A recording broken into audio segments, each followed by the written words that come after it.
Got to my left here, Mr. Shawn Clement, who is an amazing producer, composer, one of the sickest guitar players in the world. He won't admit it, but he is. So to give you a little bit of the background on this, Shawn has been a long-time SONAR user throughout the years. He's also known in the reality TV world, one of the first composers for reality television. If you're ever on your couch late at night at 1 o'clock in the morning or 12, and all of a sudden you see a police car crash into a semi with the world's most scariest. That's pretty much driving. It's him. So what I think we're going to do is let's just show a little bit of the Quantum Quest. We're going to show the trailer, a little bit of it. It's a long trailer, so we're going to show just to give you guys the premise of what it is. Then we're going to actually dive into some tracks that Shawn created in SONAR to make the music for Quantum Quest.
Simple photon.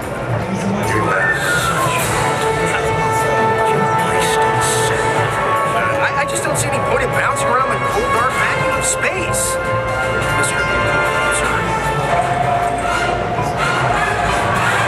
Oh no! That is a smart ranger. You let her escape.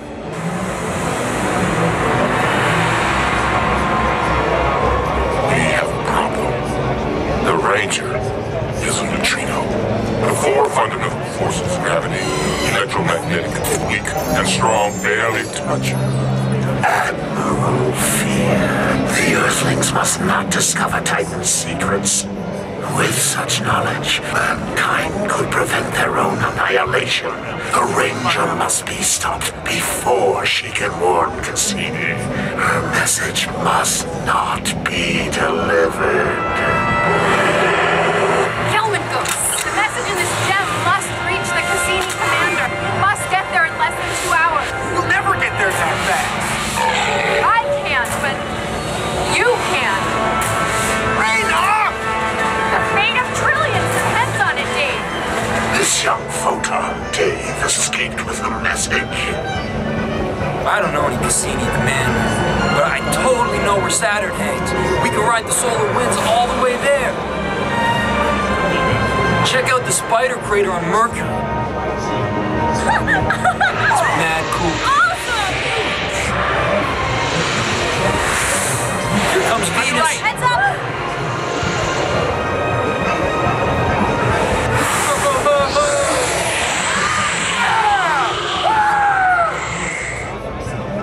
Whoa! This is awesome! Oh no, it's the Gelman ghosts! Dude, we got Mars on the front side coming up fast. Let's ditch him in the Valles Marineris.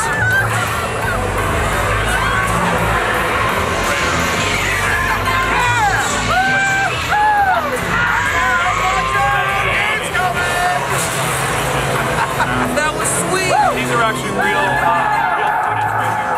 The craters are actually real film footage.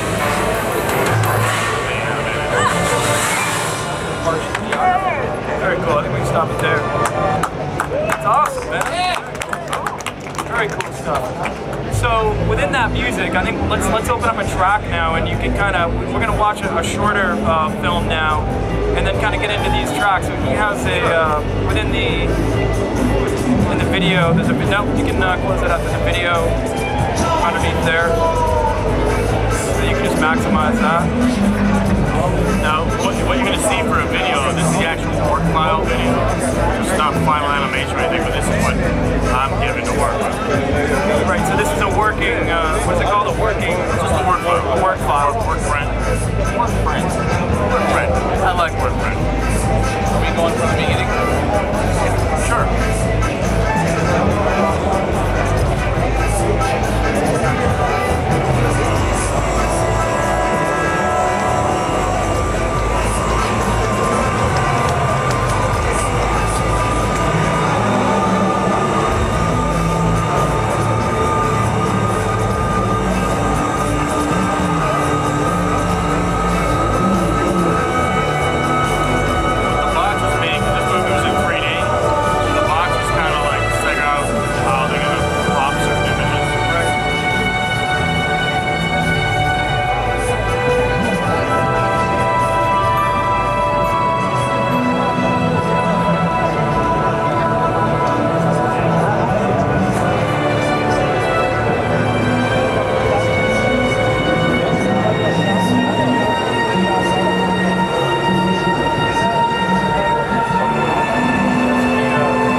So, just so everyone knows, because I didn't know myself, how does it happen? You write all the music in Sonar in MIDI, and also you play over it as well with your instrument. Like you play guitars. Yeah. How does this all come together? When you get the scene, you gotta write all the music, because at one point you gotta demo it for the producers and or the director or directors. In the case of this, it's an animated film, so a lot of animated films tend to have multiple directors. I don't know why, it's the way it is. What happens is you're gonna create your whole piece of music in your studio so that they can hear it before you go unleash it to the orchestra. So on this particular track, which connects to another scene, at Skywalker we had 80 tracks of orchestra, 90 tracks of pre-record tracks that rolled on the Sonar. And then we overdubbed another 50 string tracks at Skywalker. And what's amazing is that particular sequence, we drove the session from a laptop running Sonar. Yeah. So the whole thing was on a laptop. That drove the session, yeah. Wow. That's amazing. And how many, so in all you would say, how many tracks on a piece of work like this when it's all set up? This is probably 350 tracks. 350 tracks. I mean, obviously, track folders must be huge for you, because I mean, is that one of the things that in Sonar that you probably? What are some of the things in Sonar that you really, your go-to features that you couldn't do without?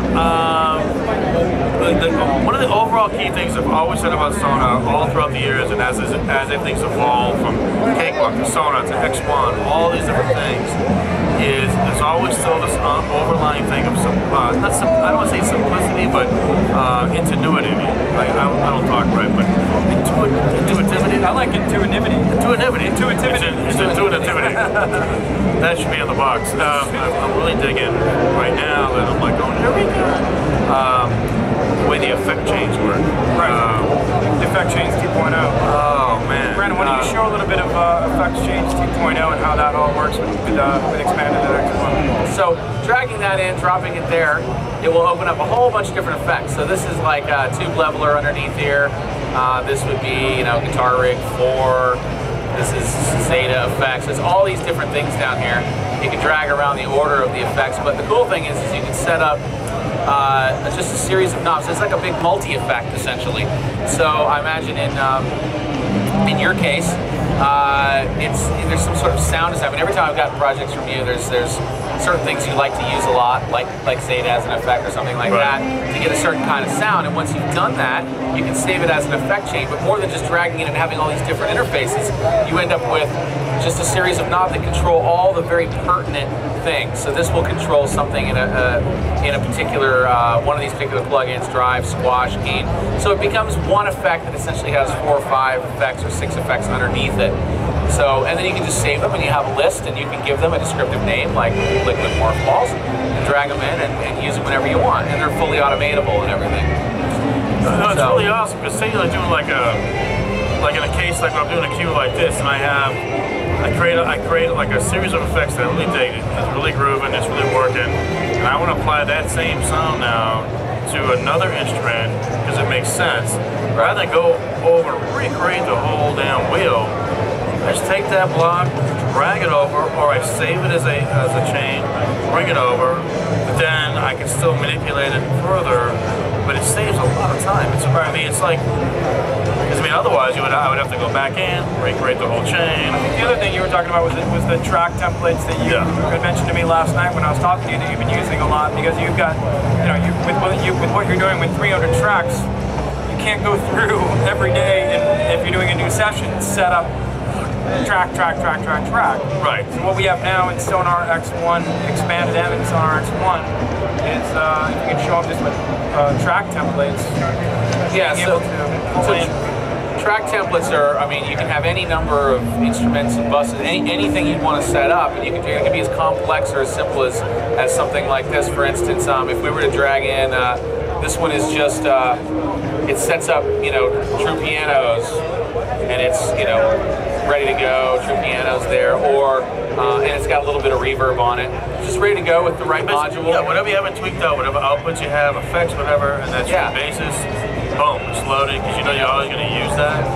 This one's a drum kit, all ready to go with the kit loaded up, individual tracks for the for kick and snare, and or whatever it is, or string library, or so without having to load the instrument, load the individual patch, route it the way you want it, put the effects on it. Because I've seen stuff you do. There's a lot of complexity to certain things, but you might want to reuse it again. And instead of 15 steps or 10 steps or even 5 steps, it's one step. You drag it in, it instantiates everything, and you can get back to composing. That way you have to rebuild that same thing that you slaved over every single time. Yeah. Right. And then you can get crazy and rebuild on top of that. I keep saying it, but I mean, it's like, no, total huge time saver, just really kind of cool, because right away you can just start plugging in your standard setup in a different kind of way. Yeah, the drag and drop is, I mean, it's ridiculous how quick it is and how fast it is for someone like me that's doing so many different tracks and so many different you can even drag even entire projects in now. So you drag you have a whole a song or a piece of music or a cue you want to bring into another one. You drag it in. It brings itself up, ignores the data, but the sort of structure and hierarchy of it can actually be inserted into a previous project. That's huge, especially if you are a film and TV composer, even more so with a TV composer. You're always starting with the same stem. Once you develop your sound and your path for your show, it's kind of your palette, right? It's your palette. That's part of it. So now you can just drag in, boom, boom, boom. Yeah. Start your cue. Everything's there. It's not like you have to. Now it's just you just go right away to write in the cue with a piece of music. That's huge. Yeah. Gigantic. Yeah. Awesome. Well, thank you so much for coming out, man. And James, my pleasure, thank you very much. Appreciate it. For more, visit Cakewalk.com, click Music Software and Production Suite. To purchase SONAR X1 Production Suite, click Buy Now, or click Find a Dealer and type in your zip code. Or click Worldwide to find a dealer near you.